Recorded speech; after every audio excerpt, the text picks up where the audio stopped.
Hello, everybody. Welcome back to Sarah's Table. As you can see, I am all alone here today.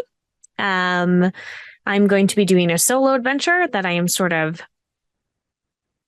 smashing together and figuring out as I go, which I'm very excited about. My name is Sarah Moore. My pronouns are she, her, and I'm going to be your host tonight and your game master and your player and your favorite person. I'm going to remind you, as always, to drink some water. Just like a little sip. Just a little. I don't think that there's anybody that I know that is hydrated enough. So just have a little bit of water. And we are heading up to Valentine's Day, which is like a very polarizing holiday, which I think is really funny. Because at its core, it's celebrating this thing that we, as a society, seem to value quite a bit. It's celebrating love. And I understand that that can be difficult for folks who don't have a romantic love in their life. And I've met a lot of people who get very cynical about this holiday in particular. But I think love comes in a ton of forms. And I think that it's a fundamentally good thing. Love is good. We need it in our lives as humans. It represents connection for us. And so I thought I'm going to lean into it and I'm going to use a little bit of cliche Valentine's Day stuff. I have here a box of Valentine's Day chocolates. They smell really good. And I'm going to play a game called Like a Box of Chocolates, which is a sweet system agnostic TTRPG by Anita Wiebe. This is, I don't know if you can even see it. It's just she released it on Twitter. It's just this is it. This is the whole game. And I would say, as you can see, a third of that is just a picture of the chocolates, which is great, which means that there's not a ton of rules that you need to figure out in this game.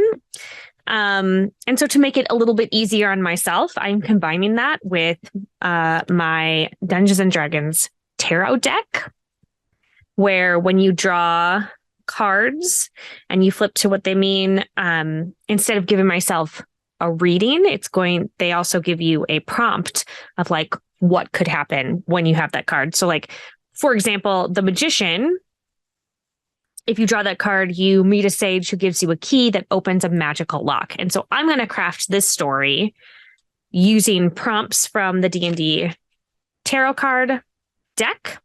And then I'm going to resolve the things that happen using the rules for Like a Box of Chocolates, which I have to tell you is basically just eating a box of chocolates, which is 100% why I chose to do it. I mean, yes, it's very appropriate for Valentine's Day, but I really like chocolate. Just have a sweet tooth. Anybody who knows me knows that I have a sweet tooth. And so I thought gosh, what better way to celebrate this holiday about love, which I just love so much. What is a better way than to play a game where, in order for me to determine the outcome of things that happen, I have to eat chocolate. Oh my gosh. It's like a dream, truly. So, Anita, you don't have any idea how happy you've made me by creating this game. Before we dive into it, I am going to do our safety discussion. Obviously, I know where my lines and veils are. I am not going to cross them in this solo adventure. But you lovely folk who are watching at home, I would very much like to let you know what sort of game you are in for if you are brand new to Sarah's Table. Here on Sarah's Table, you will never find sexual violence, violence against children, or withholding food as punishment or starvation. So this is going to be, as described, just like a sweet little adventure. We hope. Let's go over the rules. They're very simple.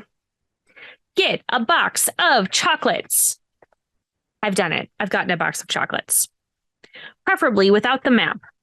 If it comes with one, throw the map away. You will not need it. So inside this box of chocolates, opening it up, there is no map. I've taken it out. It's gone. There are 5 pieces of chocolate. And I do not know what kind each piece of chocolate is. They look all different.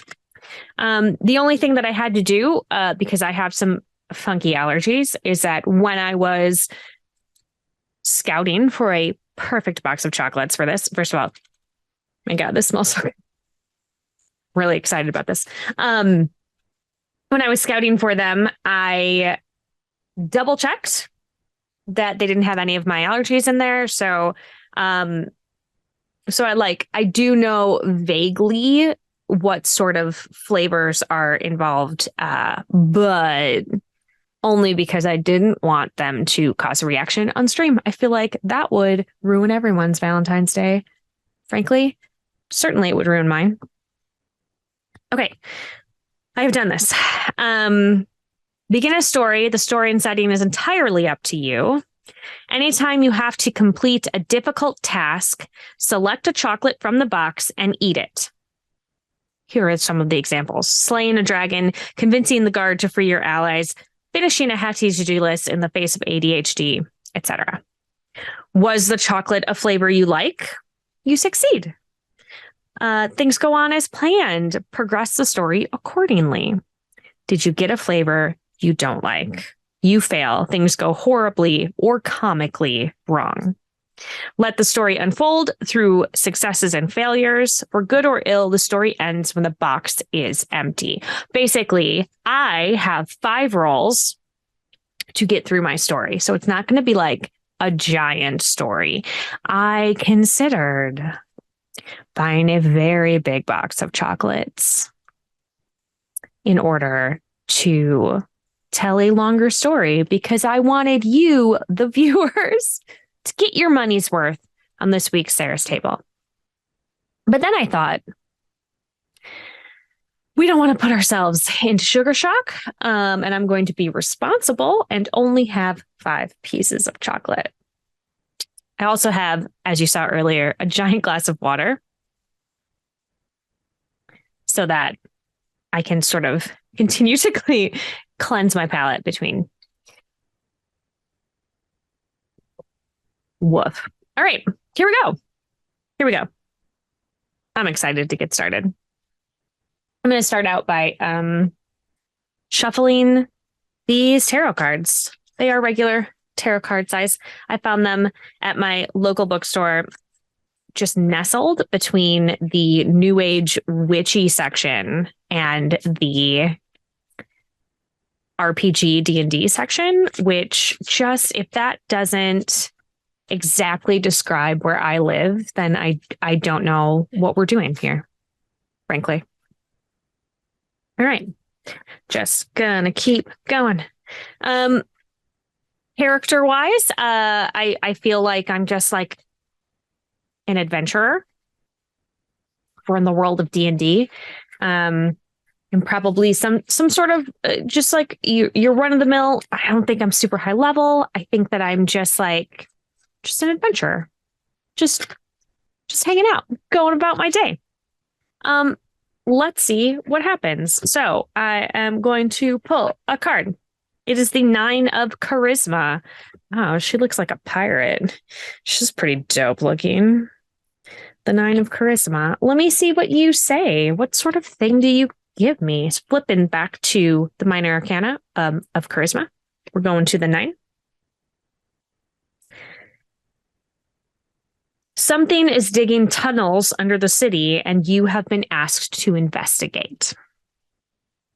Okay. So, pick up this job, maybe at a tavern, maybe at a cafe. Let's buck the norm, right? I'm at a cafe instead. And maybe that's just because I just got done reading Legends and Lattes. But like I'm at a little fantasy coffee shop and somebody comes in and they offer me this job. They're like, hey, there is something digging tunnels under the city. You check it out. It's more annoying than dangerous. And I say, sure, I can help. So I go down into the tunnels and perhaps foolishly do not take anyone with me because that seems like a smart thing to do is like take some folk with me, but like I don't need to take anybody with me. I'm strong and capable, right? Super. So I head down there and it's big. The tunnels are really big. Bigger than I was expecting. Like I can walk completely upright in them. And I come around the corner. And I'm gonna grab. I'm gonna grab. Here we go. I'm taking one. Because I want to know if this is like a dangerous thing or a non-dangerous thing. So I took this little rectangle one. It smells good. Smells like chocolate. I mean, they all smell like chocolate. To be fair, let's bite in. Let's see what happens. Let's see if it's very dangerous to me. It's like an orange cream situation, which is not my favorite, but like isn't bad. Pretty tasty. So I'm gonna say it's not super dangerous for me. I am picturing. Do you guys like that I invited you here just to watch me eat? Weird day, but welcome. I am picturing like those big giant mole creatures from Avatar: The Last Airbender that Toph like rides on.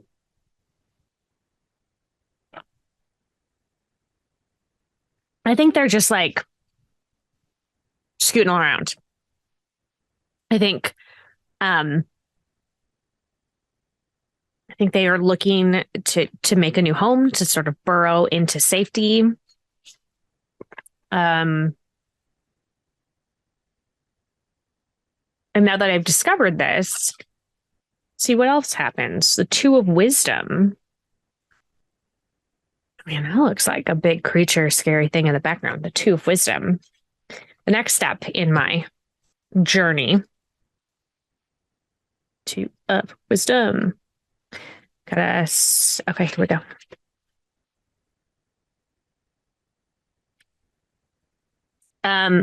You are approached by the captain of the city guard to see if he will track down and capture a dangerous criminal. Okay, so I am able to chat with, well, not like chat, but like I'm able to sort of lead these mole creatures to an area of the city where their burrowing and tunneling will not cause problems. And when I come out, feeling quite good about myself, I have to say, the captain of the guard finds me, and he has heard of my exploits, how I was able to sort of move these beasts, which I think a lot of people were seeing as very dangerous and scary, when in reality, they were just like not really hurting anybody. They're just big, but fairly docile, I think. But I think I was a little cocky about it. And I think that when he was like, I have a job for you, I was like, yeah, I'm your girl because I'm amazing. And I just came out of this thing and I felt great. And then he said, cool, go find this dangerous criminal. And I'm gonna say it is a criminal. It is a murderer. Like he's out on a spree. He is indiscriminately like stealing things and not caring about the body count that he is dropping. I am out of my depth here. I'm gonna give it a shot because he believes in me. So I think I can probably do it. Um they happen to know exactly where he is because he is not uh subtle in his route across the city. And I catch up with him. And like as an adventurer, I think I probably have some combat skills, but I don't think that like I am not traditionally, I do not play like the super big, strong bruiser kind of fighter characters. And so I catch up with him and we end up in this like standoff and it's a fight. So I'm going to take another thing and see how the fight goes. It is a square. Man, I gotta tell you, it's really frustrating to me that smelling them really does not give me any idea of what's on the inside. Okay. All right. So we're in this fight. I guess we rolled initiative by taking out chocolates. Let's see how it goes for me.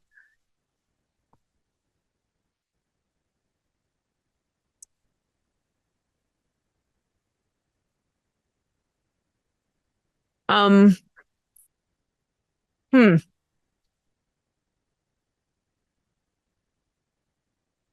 I have no idea what that flavor is.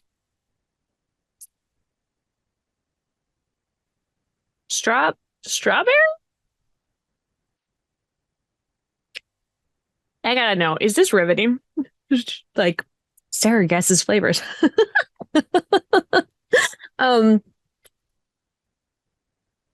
it was very messy, which I don't like. It spilled like onto my lap. I don't know how I feel about this one.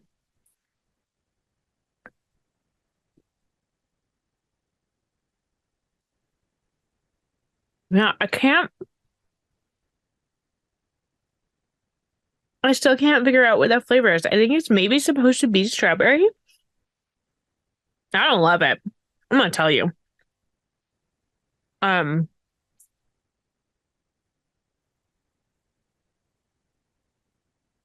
which means things according to the rules, that means that things go badly,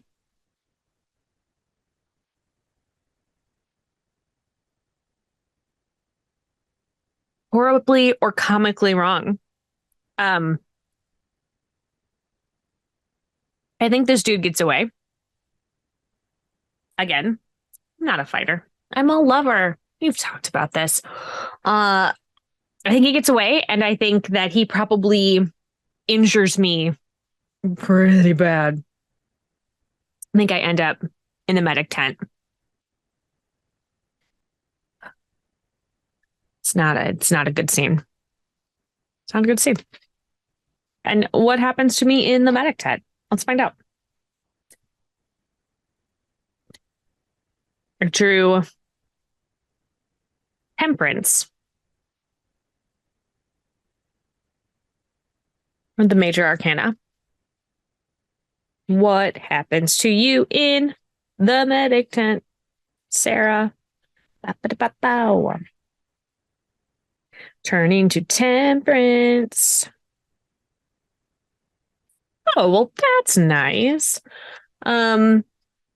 You gain advantage on your next 1d6 wisdom saving throws. So, like, I think in my brain, this means that they were able to heal me up really, really well in the medic tent. right? Like I was there. Like I probably came in and they needed to like stitch me up because I was in this fight and feeling pretty down on myself. Um and so I like this game doesn't have advantage, disadvantage, although I suppose you could like draw two and eat and blah blah blah, whatever. But um yeah, I think that this means that in the tent things went well for me. So I am all healed up, probably magically. I feel like this is a magic situation. I come out feeling good. I have to go back and report to the captain of the guard, like, hey, I'm really sorry. I wasn't able to get him. He almost took me out, kind of a deal. And so I sort of head home, do a little rest. We're gonna start my next day. Looking for another job, like gig work, right? I don't think that we have discussed enough on this show or just in general how like adventurers are just the fantasy version of gig workers, which is frustrating. In that I am a gig worker in real life and just this like constant hustle, right, of having to like find another job and do another thing when like, and then you think of the idea like I'm gonna go play this escapist game and I'm gonna go do this thing, and then it's not gonna be like real life. And when in reality in this game you are like constantly searching for the next job. um Wow, I just feel like I've had like some weird revelation. I don't know how I feel about it. Um, yeah, very weird.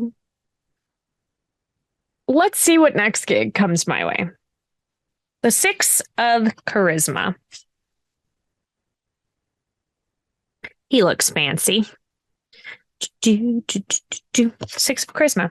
What do you have to say for yourself, sir? Maybe I'm back at that coffee shop. It's probably my favorite place. I'm in there. I've got like a fantasy scone and like a big, strong cup of coffee. And because it's me, I'm going to be 100% honest and say it probably tastes like cake. Interested to know what that is like in in fantasy settings. In Legends and Lattes, it was the gnomes who figured out how to brew coffee. So maybe that's this. Okay, here we go.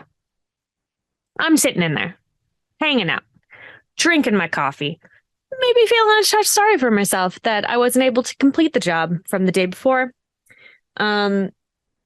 But like not super sorry for myself because I also led a whole bunch of moles away from the city, and that I feel is helpful. And this old mariner comes in, takes a seat, takes a liking to me. This old man of the sea situation, and he tells me the precise location of a legendary shipwreck off the coast.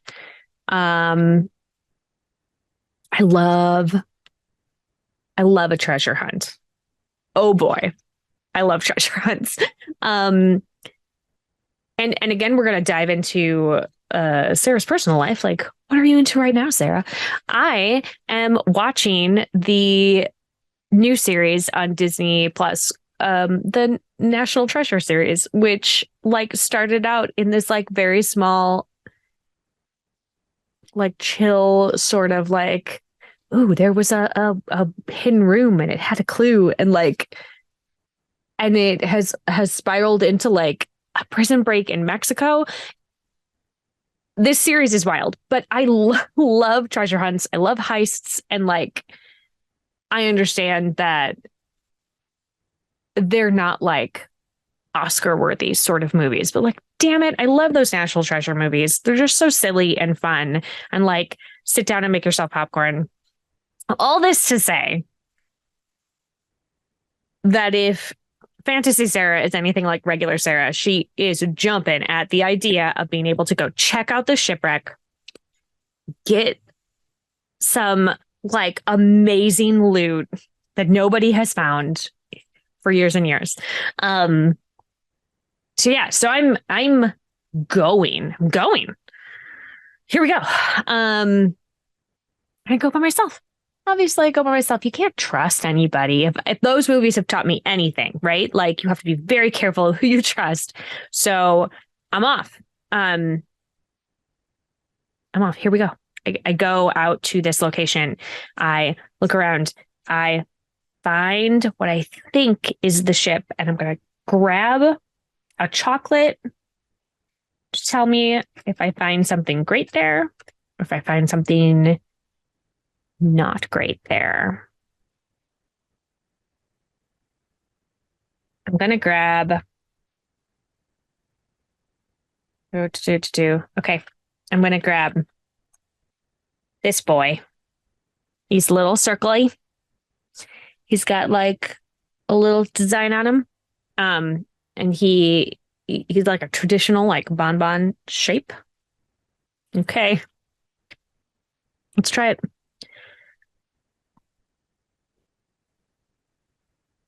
Mmm. Oh man. Okay. This is like caramel inside. Ooh, which is a big favorite of mine. A favorite. Mm.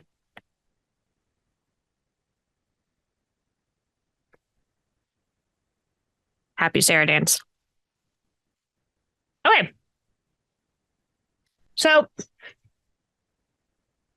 I think I find a very fancy magic item. It takes me a while. Probably takes me the whole day, right? I'm in there looking around. And I uncover like I think it's a magic ring.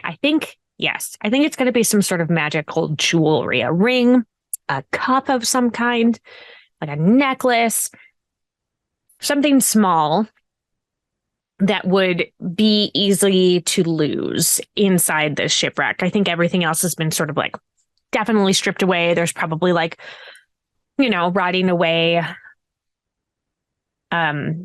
like remains of chests and like boxes and stuff, and everything's been very weathered. And I think it's a ring. Put that ring on. I don't know what the ring does yet, but something good. I don't know if it makes me more brave or perhaps stronger, but like I think we'll discover what it does in the next encounter. I find it, I consider selling it, but like it's really pretty. I think it has a stone. It's Valentine's Day.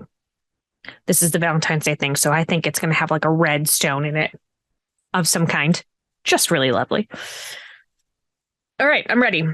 What are we doing next? Oh, interesting. I'm going to head back to town. I'm going to be wearing my new ring.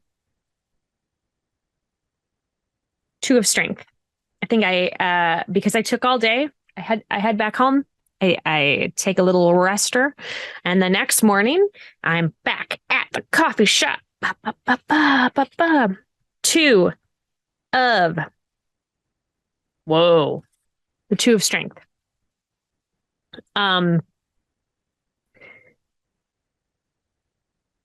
my way to the coffee shop, there in the alley, like next to it, somebody calls out to me, drunken beggar in an alley, swears to you that he saw the prince turn into a werewolf. There have been grisly killings in the city. And I'm going to say that there's kind of a hubbub around it, right? Like he starts talking, he says his stuff. and he attracts the attention of the guard. And the guard, it's, of course, it's the captain of the guard, right? It's the same one that I wasn't able to help the last time. For some reason, he like thinks maybe I'll be able to help with this one. And he ushers us off to the palace to go have this interview with the prince. Takes us both. These are serious accusations. Probably not a good idea to just be yelling them out as you're doing stuff in the city. Just like yelling about leadership being werewolves. I don't think that this is a political commentary on like the policies of the crown. I feel like this drunken beggar is maybe more like he means it as like an actual werewolf. Okay? I don't know. Maybe it's like a very clever ruse, and he's talking about like how he feels like the crown is they're just animals and they're exploiting people. I don't think there's a lot of nuance. I think this dude smells pretty bad, and I think that he believes that he saw it. So we're in the middle of this conversation with the prince. And it's starting to get pretty tense. They have ushered the beggar away under the guise of like, they're going to give him some food. They're going to give him some water. They're going to give him some strong coffee, try to sober him up. They told me they were going to make sure that he had a bath and a warm place to sleep and some new clothes. Sounds very nice.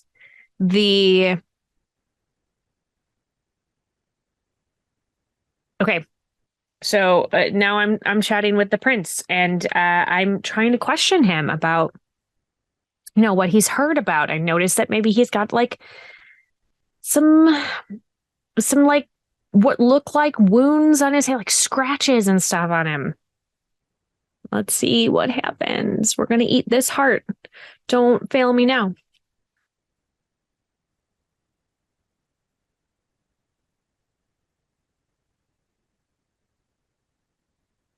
Mm-hmm. Mm-hmm. It's just like a regular filled chocolate, not salad. Like it's softer inside, but it's not like there's nothing fancy about it.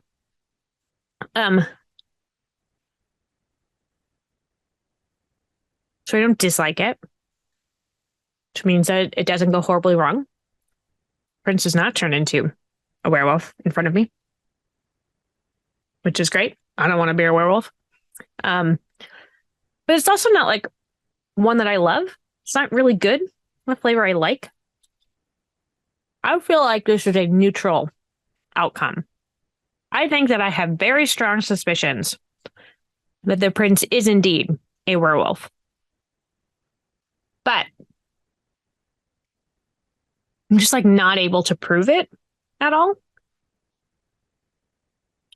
Well, this is one of those situations where like my insight check didn't roll high enough. I wasn't able to convince him to confide in me. I think it's like inconclusive. And so, I tell the captain of the guard, like he and I have no quarrel. I found no conclusive evidence that he is indeed a werewolf. And so we should keep an eye out for other stuff. Finally now heading to get my coffee. And I got the hermit. What does the hermit have to say? These illustrations are very pretty. All right, hermit. The hermit, where are you? You meet a monk who is looking for worthy adventurers to defeat a magical monster. Okay.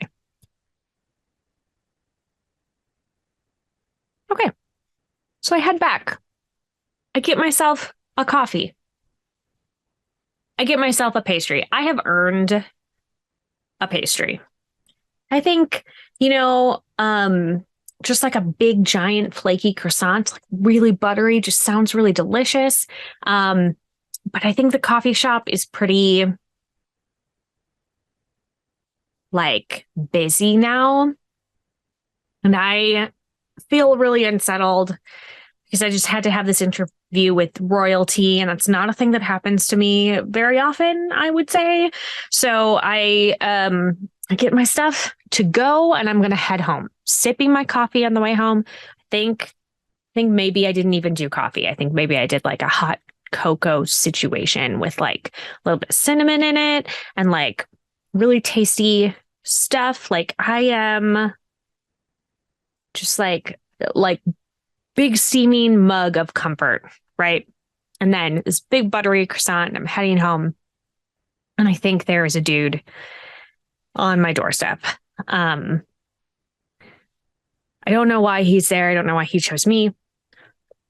Perhaps it is because I, several days before, was able to handle those big dire moles under the city. Maybe it has something to do with the fancy ring that I just found. We don't know. Whatever it is, he is waiting for me. And he says there is a magical monster outside the city. And he would like my help defeating it. I don't feel great about that, but I'm gonna give it a shot because I think when mysterious hermit monks seek you out, especially as a gig worker, I think you take the job, you know? You're being recruited. Your skills have reached, it's like somebody on Glassdoor wrote about how great you were. This is great. This is great. Like, this is a job that I don't have to seek out, right? Like, I don't have to go on the bulletin boards. Somebody came to me with this. And I got a rent to pay. So I'm going to do it. He takes me outside the city. Obviously lets me gear up, do all of that stuff, and make it outside the city. And the magical monster that he is having me go after is what looks like an alicorn. For those of you who are not super familiar with either mythology or My Little Pony Friendship is Magic, an alicorn is a combination unicorn and Pegasus. So it is a winged horse with a single horn, purported to be incredibly magical, but potentially dangerous, but also like they're so pretty. And I think that depending on the mythos in this particular world, that like, you know, I think that like an alicorn could probably super kill you if it wanted to. It's got that horn that could probably gore you. It is a flying creature, so it can be hard to reach. It is magical. And I think that this is one of those like a in the wild kind of like this like an unbroken, this is definitely not a domesticated kind of unicorn. I know there are some knights that like ride on unicorns, but like this is not that. This is a wild creature. And I think I have a conversation with the hermit that's like, hey man, I don't feel comfortable killing this creature. And I tell him I don't want to do that. And he agrees. You don't have to kill it. You can defeating it is really just like making sure that it is not going to cause harm. So that could be drawing it away from the city so it doesn't come in. That could be That could be killing it if you so choose. That could be like befriending it. I'm starting to think that, like, yeah, maybe the actual reason for sure is because I was able to move those moles away from the city. I have like a kinship with these animals. And I want to make sure, but I think this is like a wild stallion situation, not like Bill and Ted Wild Stallion, although I'm down. Like station. I think that like it's like a a herd of wild horses. They do not listen to you. Um, so I think I spend a long time out in the field. I like um sort of make sure that I look non-threatening, which like clearly looks unthreatening, right? Like I go out and I make sure that I don't have my weapons on me, which is maybe not a smart choice, but like I'm gonna win over this creature with love and caring. And so I go out and I sit in the middle of the field where it is running around, and I let it get used to my presence, and I just sort of like create a sense of calm. And I think eventually it approaches me, and there's one left. I don't know what's in it. Okay. This is the only one left. This is the end of my story. This could potentially mean that I could get a alicorn friend, or it could mean that I am gored to death by an alicorn.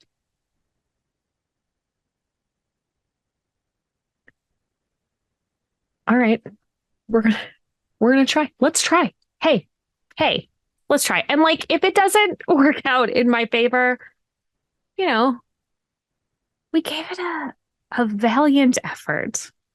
Here we go. Mm-hmm. Mm-hmm.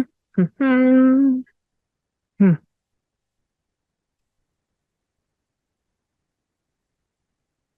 This is the chocolate equivalent of rolling a natural 20, because this is vanilla caramel in milk chocolate, which is maybe my favorite kind of chocolate ever. So, mm.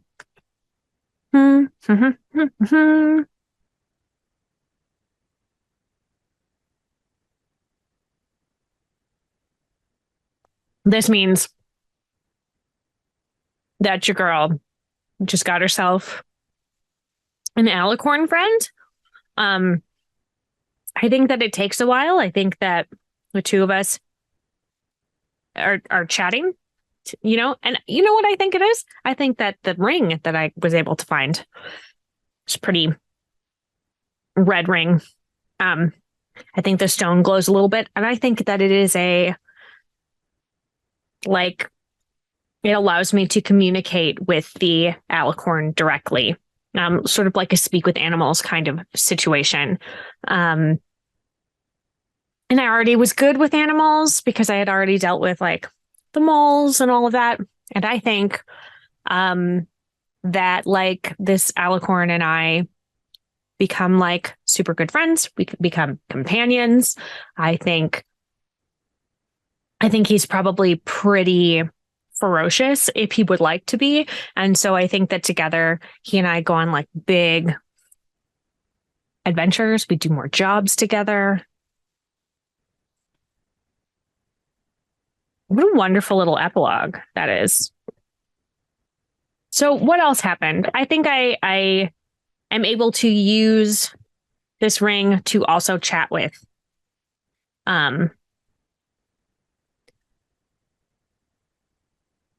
to also chat with the moles again, make sure that they are comfortable. I think they assist me a little bit. I think I'm able to move out of my garbage place in the city, which was very small, and like it was fine, but like it was little. And so I I think that like they can help me get myself some place just outside of the city so that I can live with the alicorn. I think that the prince absolutely was a werewolf. I think he totally was. And I think that in the future we're gonna have to take care of him in some way, but like that's a big job. I probably can't do it myself. I probably can't even do it just me and my alicorn. I think there's probably like gonna have to gather some folk. It's a long-term project. Gonna have to outsource a little bit. I think that the person that got away, the thief with no regard for human life, I think is caught by the captain of the guard. I think he is off the streets. He is no longer causing problems. I am gonna say that the person, because it is Valentine's Day, I think that the medic who helped heal me up, I think that I start like a little romantic dalliance with them, and perhaps they eventually move in with me outside of the city. I think that I think that the hermit and the old like man of the sea, I think they were the same person. I think that the old man from the sea, I think he was the hermit in disguise, and I think that he was leading me to get this ring so that I could go out and deal with the alicorn.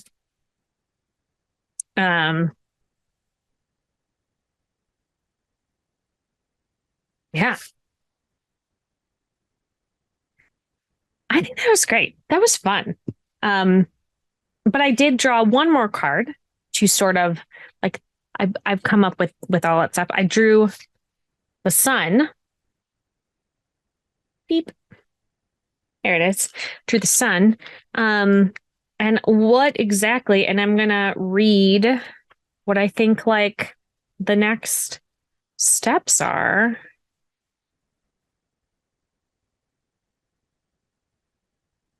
And I'm instead of the quest that it would give me, I'm going to the sun is the meaning of it is returning to the innocence and vitality of childhood.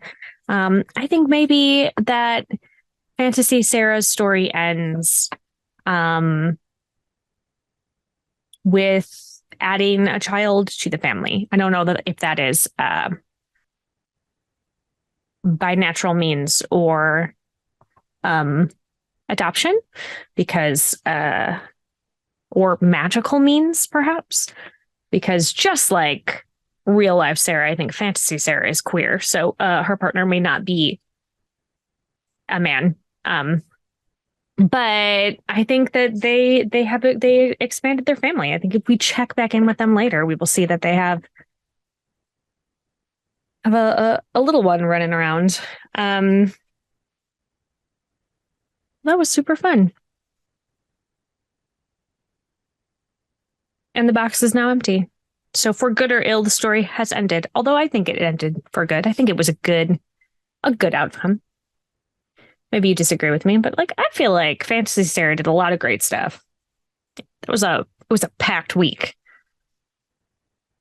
But she did some good stuff.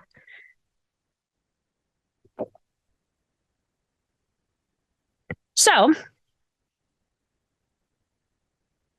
if you would like to play this game, you can go check out Anita's socials and find it there. It is at Panita, Panita, at Panita, and you can find it there. I also think like what a fun thing to do at like a game night, to be using this. Maybe that is the use case for like a giant box of chocolates and say like, okay, well now we're all gonna the next couple of rounds, we're going to like determine by reaching in there, grabbing some kind of sweet and letting us know if it tastes good or not. I think that there's a lot of good opportunity for hijinks and really funny reactions to biting into a thing that you're like, oh no, it's bad. I hate this. As always, a quick disclaimer that if you are going to have food at the table, that you just double check everybody's allergies. We don't want things to go horribly wrong because somebody had an allergic reaction. That's no fun. But I really do enjoy the mechanic where it's not dice that are telling you how to do something. Also really digging these cards. I started just doing pulls recently, and I just, and they're all really, really pretty. See if it'll focus on it. Yeah. Don't know who did the art for these.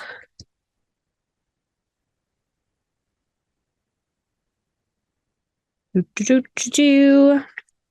not seeing it anywhere. I'm sure it's in here somewhere. Fred Gissubel, Gissubel, professional illustrator and designer from Pennsylvania. Well, listen, Fred, your stuff is beautiful. Really cool stuff. And there's a lot of the D&D like fantasy races represented here. And, it just looks like really pretty adventuring art. And I really love that I was able to combine it in a non-traditional way with another system as not agnostic rule set. I think that this is a really great way to sort of break your group out of D&D if you are in a group that only runs D&D. I know that there's, D&D 5e is very prevalent and it is out there. And I also know that there are a lot of people right now who are searching for, I think this one's very cool, searching for other games to play. And I also know that people get very nervous about playing games that are not something that's within their comfort zone. I most often get, when I am recruiting folk to come on my show and I'm like, hey, I want you to play this game. It's, most often it is a game that they have never heard of because I have the privilege of being able to find games that are brand new, sometimes not published, sometimes kickstarting, or just they don't have a lot of oomph behind them marketing wise. And so the number one comment that I get from people is, I'm worried that I will look silly because I don't know the rules. And like, first of all, I always look silly, and that's totally fine with me. I have embraced that. Maybe it's because I was a theater major in college of just like, if you feel like you look silly, that you will. But if you're okay with just like going all in, people will get caught up in that enthusiasm, which is sort of how I live my life. But I think that like pairing a game like the one I played today, like a box of chocolates, with a familiar setting and some familiar themes can help show your group who, if they feel stuck in the D&D world, that like it's a storytelling. You know how to tell a story. You don't need to stay in the same system every time. It is okay for you to branch out. With Valentine's Day and with the idea of love and joy and choice.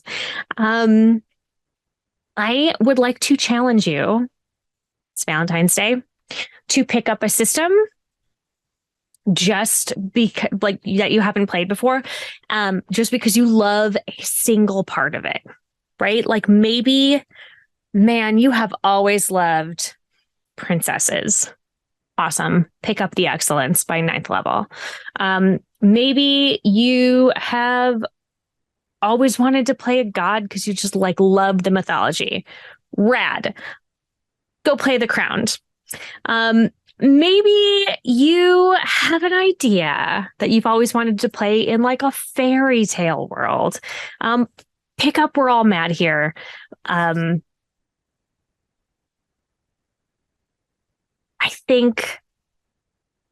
think that you can express your love of RPGs in a way that is open and inclusive.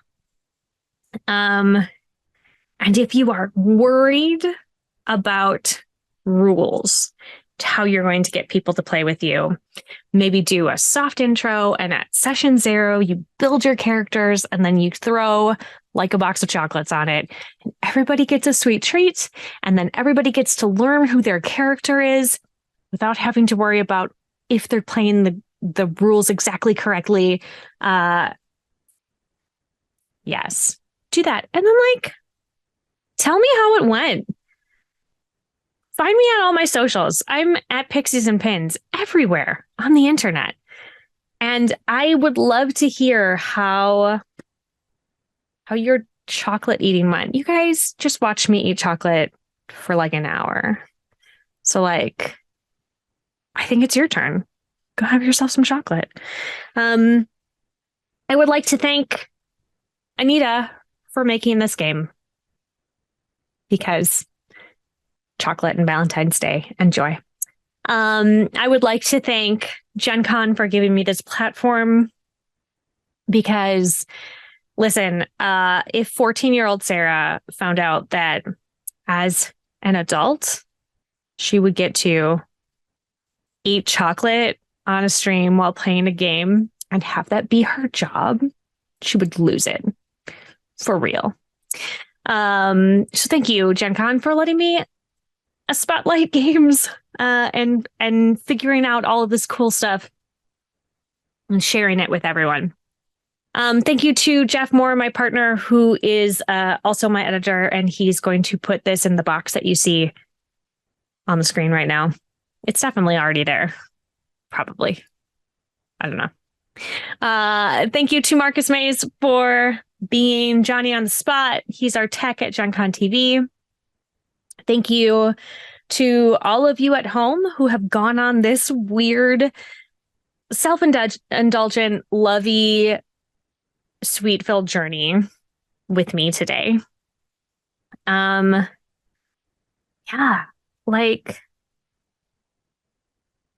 and if you are one of those people who is cynical about Valentine's Day, and I've heard all of the arguments, right? It is a Hallmark holiday. It is made up to sell chocolates and flowers. It is made up to sell cards. It is a consumerist. I just want to like challenge you to find a thing in your life that you love unabashedly, right? It can be your partner. It can be your children. It can be your pet. It can be yourself. It can be kind of anything, right? Like, even if it's something as little as like, oh man, I just love pizza. Awesome. I want you to find that feeling and just like really sink into it. Yeah, perhaps Valentine's Day started because the greeting card companies needed something to sell more cards for. But like, is it such a bad thing to want to celebrate how much you love someone?